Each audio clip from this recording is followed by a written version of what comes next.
तो हम लोगों ने डिस्कस किया कि ये जो थे इनका लिबरल थे और ये in their views concerning God and morality, इन लोगों का जो व्यूज था वो भगवान और नैतिकता से संबंधित था। दे वेयर ऑल केयरलेस बोहेमियंस थे, समाज की चिंता नहीं करते थे, अपने मन के काम किया करते थे। And they had their lives cut short by excessive debauchery और an violent death. Marlowe, Christopher Marlowe was killed in a street brawl. याद रखना है, क्रिस्टोफर मार्लो जो है उनका डेथ हो गया था। क्रिस्टोफर मार्लो जो है उनका डेथ हुआ था एक स्ट्रीट ब्रॉल में, रास्ते पर दंगा हो रहा था और उस दंगा में इनकी डेथ हो गई थी। क्रिस्टोफर मार्लो का डेथ जो हुआ था वो दंगा में हुई थी, ये याद रखना है। वे दंगा में इनका डेथ हो गया था, ये याद रखना है। देन लेट्स डिस्कस, कह रहा है इनकी डेथ हुई थी स्ट्रीट ब्रॉल में, यानी एक दंगा हो रहा था, उसी दंगे में इनकी डेथ हुई थी।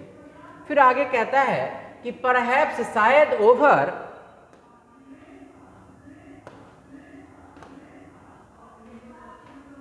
Bought kisses and Greene after a career of unfettered self dissipated, self है ये, self dissipated, friendless and penniless, ये एन है बच्चा, penniless in very touchingly dependent frame of mind, and then all of them had fairly and good relation with one another. एक दूसरे के साथ रिलेशन तो एक दूसरे के साथ अच्छा था, लेकिन यदि जिंदगी की देखें तो इनका डेथ जो है बड़ा गंदा हुआ था, पेनीलेस हुआ था एंड फ्रेंडलीलेस हुआ था। मानो कि इनके पास ₹1 नहीं थे और जो है भाई इन लोगों का एक दूसरे का साथ भी छूटता जा रहा था जब इनकी लास्ट समय हुई थी। In the writing of completing the dramatic works, लेकिन फिर भी इन लोगों ने अपना वर्क्स कंप्लीट किया, ड्रामेटिक वर्क को कंप्लीट किया और लिखने का काम किया। यदि अब बात की जाए कंट्रीब्यूशन का, यदि बात किया जाए कि इन लोगों का कंट्रीब्यूशन क्या रहा है, कह रहा the contribution of university bits English drama, अंग्रेजी ड्रामा में इन लोगों का कंट्रीब्यूशन क्या रहा है। तो आप यहाँ पर देख सकते हैं कि इनकी कंट्रीब्यूशन की यदि बात की जाए तो व्हाट एवर जो भी हो,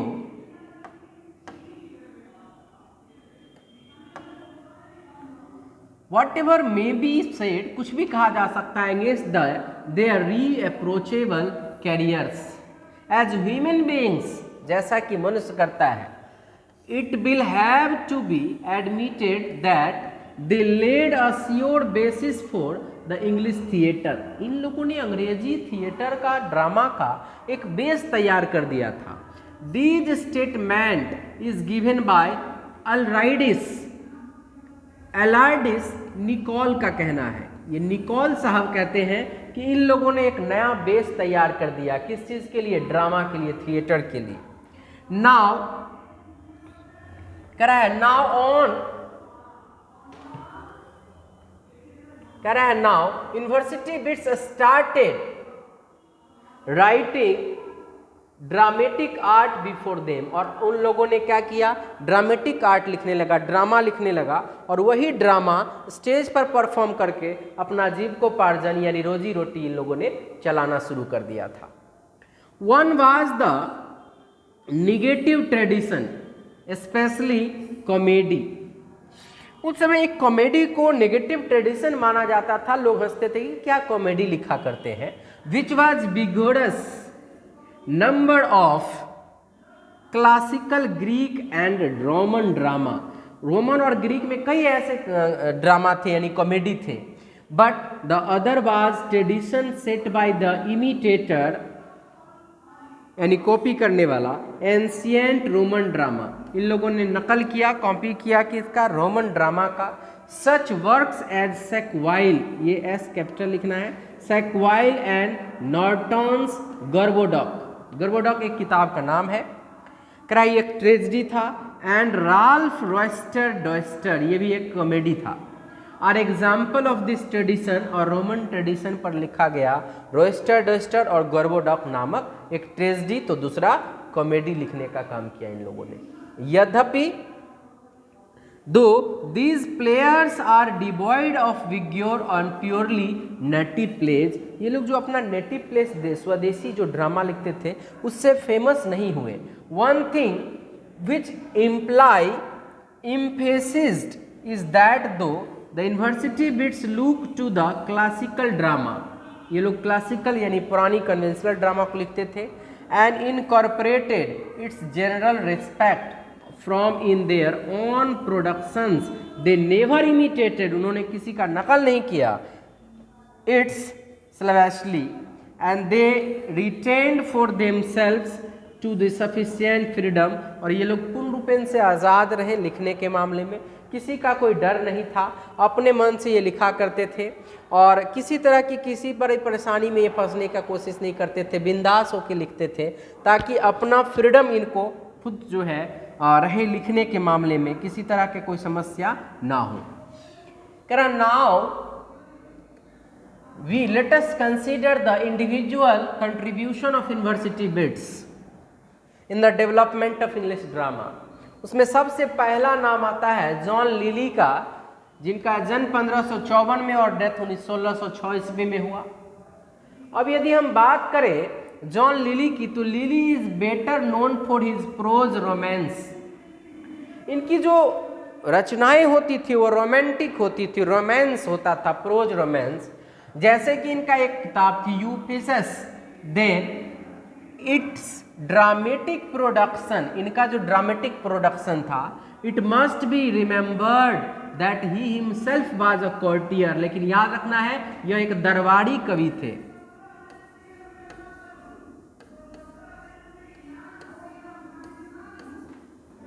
ये क्या थे? तो दरबारी कवि थे, और जो दरबारी कवि होते हैं वो फ्रीडम उनके पास नहीं होता है लिखने में, वो जब भी लिखेंगे तो राजा के बारे में जो है बड़ाई किया करेंगे।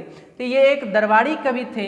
ही had no intention to charm the eyes and ear of the masses to win their एक्लेमेशन।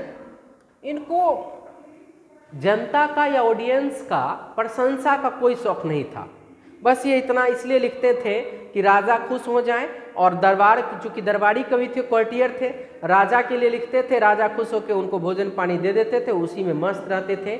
Lily को कोई शौक नहीं था कि वो ऑडियंस को खुश करे, मास को खुश कर सके, भीड़ को खुश करे, वो उतना ही में खुश थे जितना लिखते थे, बस राजा महाराजा खुश रहे जिनके बारे में वो लिखते थे। In his play Lyly used a mixture of verse for comedy as Marlowe did for the tragedy. जैसे कि क्रिस्टोफर मार्लो ने ट्रेजेडी के लिए फ्री वर्स यूज किया था, मिक्सचर ऑफ वर्स यूज किया था, उसी प्रकार लिली जो है कॉमेडी के लिए मिक्सचर ऑफ वर्स यूज किया, अलग अलग वर्स यूज किया। दूसरा जो आपके सामने राइटर हैं जो यूनिवर्सिटी बिट्स है सेकेंड, उनका नाम है रॉबर्ट ग्रीन। बच्चों दूसरा जो है उनका नाम है रॉबर्ट ग्रीन। यदि हम रॉबर्ट ग्रीन साहब की बात करें तो रॉबर्ट ग्रीन साहब की जो जन्म हुई वो 1558 में और 1592 में इनकी डेथ हो गई, यानी कम उम्र का भी रहा इनका कार्यकाल। तो he wrote some 5 plays in all there, बस इन्होंने 5 प्लेज लिखा। पहला प्लेज था the comical history of Alphonsus king of Aragon, बस इन्होंने 5 ही किताब लिखा था। दूसरा था looking glass for London and England, written jointly with Lodge, ये थॉमस लॉज के साथ में लिखा गया था। तीसरी किताब इनकी थी the honourable history of Friar Bacon and Friar Bungay, Friar Bacon and Friar Bungay का लाइफ हिस्ट्री थी। चौथा इनका बुक्स था history of Orlando Furioso, and 5वां किताब था the Scottish history of James fourth. ये इनकी 5 किताबें थीं। Out of these plays, Ferrier Bacon and Ferrier Bungy is the most important and interesting। इनमें 2 किताब फेरियर बैकन एंड फेरियर बंगी इनकी बहुत ही फेमस किताब रही और इनकी रचनाएं रही। आगे है जॉर्ज पीले। तीसरा जो यूनिवर्सिटी बिट्स है वो है जॉर्ज पीले। इन्होंने भी 5 किताब लिखा। द 5 प्लेज ऑफ पीले एक्सटेंड्स टुडे। आज 5 इनकी किताबें हैं। वो है पहला द अरेंजमेंट ऑफ पेरिस, जो कि पैस्टोरल प्लेस है, जो कि पैस्टोरल प्ले है, पैस्टोरल प्लेज है। पैस्टोरल का मतलब होता है आंचलिक, गांव घर की कहानी है। दूसरा इनका किताब है द बैटल ऑफ अल्काज़र, जो कि रोमांटिक है, रोमांटिक ट्रेजेडी है। तीसरा इनकी किताब है the famous Chronicle of king Edward, जो कि क्रॉनिकल हिस्ट्री है एक तरह का। चौथा किताब है love of king David. Love of king David और काइंड ऑफ मिस्ट्री प्ले है जिसमें राजा के बारे में लव लाइफ को दिखाया गया है। पांचवा इनकी किताब है द ओल्ड वाइफ्स टेल। याद रखना ये बहुत फेमस किताब है, द जॉर्ज पिले का किताब है ओल्ड वाइफ्स टेल, जो कि रोमांटिक सेटायर है बच्चों। The list shows pillage versatility as a dramatist, however his plays are not marked by any technical brilliance, जो कि बहुत फेमस नहीं हुई इनकी किताबें, फिर भी ये अपने मामले में इनकी किताबें फेमस रही है। खासकर ये जो ओल्ड वाइफ्स टेल है वो बहुत फेमस रही है। नेक्स्ट यदि बात की जाए, फोर्थ जो राइटर है वो है Thomas Lodge and Thomas Nash. एक ही साथ दोनों की चर्चा की जाएगी क्योंकि दोनों मिलके ही उन्होंने लिखा था। तो थॉमस लॉज की यदि डिस्कशन चर्चा किया जाए तो थॉमस लॉज जो है वो उनका जो है रहा 1558 से 1625 और थॉमस नैश का जो कार्यकाल रहा 1567 से 1601 ईस्वी तक।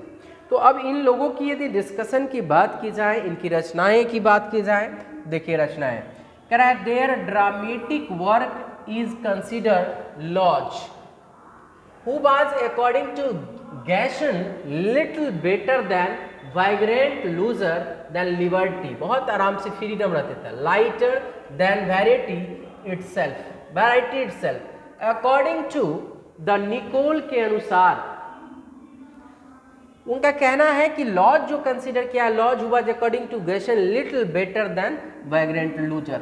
लूजर से थोड़ा अच्छा था, हालांकि वो कुछ ज़्यादा काम नहीं करते। Then liberty lighter than variety itself, खुद में फ्री डे, लेकिन बहुत ज़्यादा वो लिख नहीं पाए, बस इन लोगों के साथ में ही लिखा।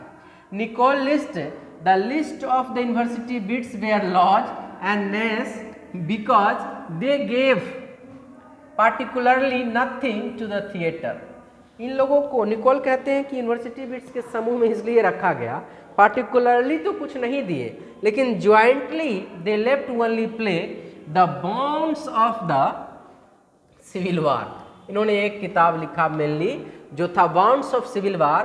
बोथ नैश एंड लॉज मिलकर are more important for their fiction than dramatic art. Fiction का मतलब होता है काल्पनिक, ड्रामेटिक आर्ट। तो एक ही इन्होंने दोनों मिलकर बुक लिखा था the bounds of civil war, युद्ध के समय का, इसलिए इन लोगों को भी अपने यूनिवर्सिटी बिट्स के श्रेणी में रखा गया और ज़्यादा इनका पर्टिकुलर योगदान नहीं रहा, इंडिविजुअल योगदान नहीं रहा है।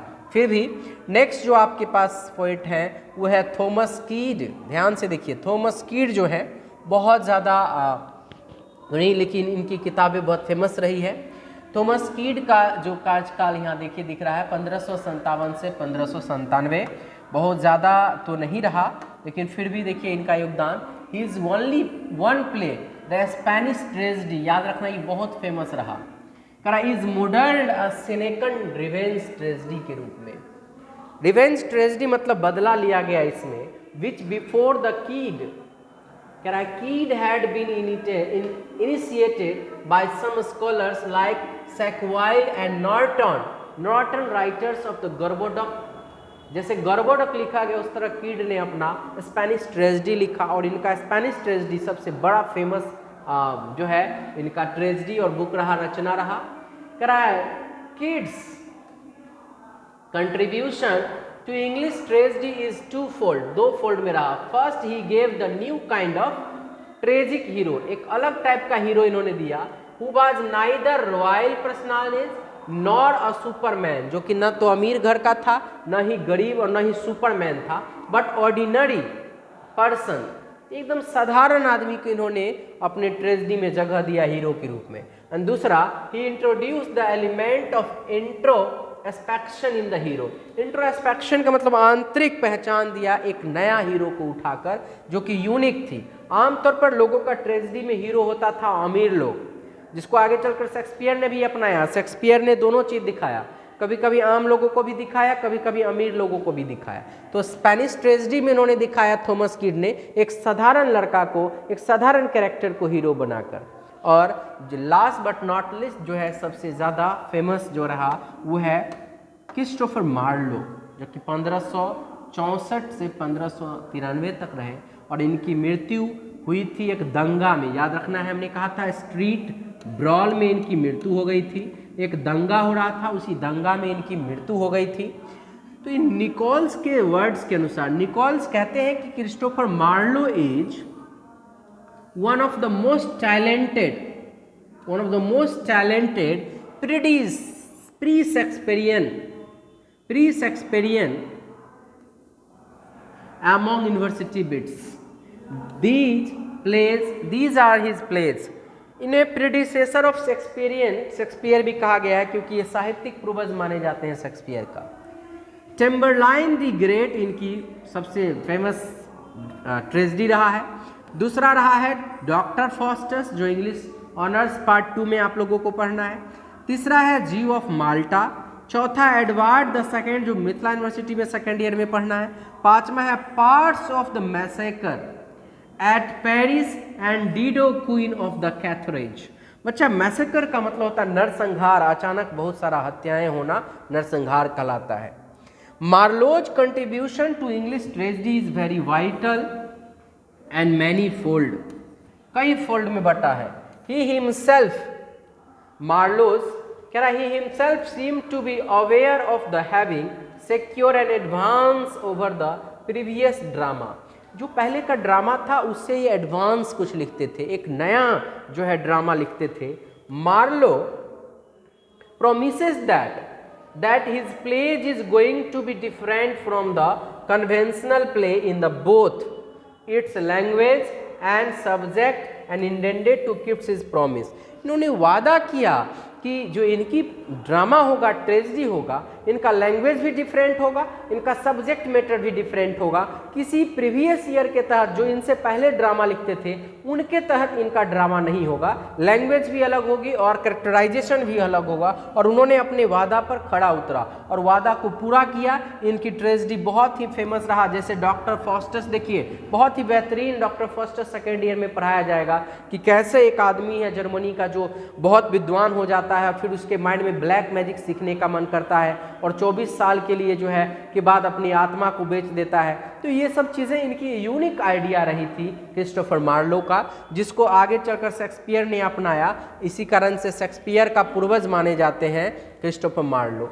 अब हम कंक्लूजन की यदि बात करते हैं तो ये तो देना ही होगा एग्जाम के लास्ट जो है आंसर जो लिखेंगे तो लास्ट पॉइंट जो आपका होगा वो कंक्लूजन ही होना चाहिए। और वो आपका कंक्लूजन क्या कहता है कि at last we can say that, अंत में हम कह सकते हैं university wits are really well educated group of scholars who pave the dramatic path for Shakespeare. अतः हम कह सकते हैं कि स्कॉलर यूनिवर्सिटी बिट्स जो थे वो ग्रुप ऑफ स्कॉलर थे जो शेक्सपियर के लिए एक रास्ता खोल दिए आगे का। देयर कंट्रीब्यूशन, उनका योगदान is really very considerable, BLE होता बच्चा, कंसिडरेबल एंड रिमार्केबल, BLE होता है। इन इंग्लिश ड्रामा में इन लोगों का योगदान बहुत ही रिमार्केबल है और कंसिडरेबल है। Hence, अतः we can say that the university bits are most important dramatist for English drama and tragedy। अतः हम कह सकते हैं कि यूनिवर्सिटी बिट्स जो थे वो बहुत ही इम्पोर्टेंट थे इंग्लिश ड्रामा के लिए और इंग्लिश ट्रेजेडी के लिए। तो ये था आपका यूनिवर्सिटी बिट्स। इसका आंसर आप एग्जाम में इजीली लिख पाएंगे बच्चों। और मैं आपको बता दूं कि ये बहुत ही VVI क्वेश्चन माना जाता है यूनिवर्सिटी बिट्स। ऑलमोस्ट सभी यूनिवर्सिटी, ये आपको ऑल यूनिवर्सिटीज ये सभी यूनिवर्सिटीज में यहाँ से क्वेश्चन आता है, इसलिए याद रखना है यूनिवर्सिटी बिट्स का क्वेश्चन बहुत VVI होता है। आप हम इसका PDF भी ले सकते हैं, व्हाट्सएप के थ्रू आप जुड़ जाएंगे और यूनिवर्सिटी बिट्स का PDF आपको अवेलेबल करवा दिया जाएगा। तो आप लोग देख सकते हैं क्वेश्चन आपका क्या आएगा। तो क्वेश्चन आपका आएगा कि write an essay on university wits, या क्वेश्चन आएगा contribution of university wits in English drama, कि आप बताएं यूनिवर्सिटी बिट्स का इंग्लिश ड्रामा में क्या योगदान है। और इसे आप लिखकर 17 नंबर का क्वेश्चन आता है, पूरे कंप्लीट परफेक्ट आंसर लिखेंगे और पूरे 17 मार्क्स आपको एग्जाम में आ जाएगा। आई होप कि समझ में आ गया होगा। जैसा भी हो, प्रॉब्लम यदि होगा तो कमेंट में जरूर लिखिएगा कि सर प्रॉब्लम है। Thank you. कम से कम 2 मित्र के साथ जरूर शेयर करें।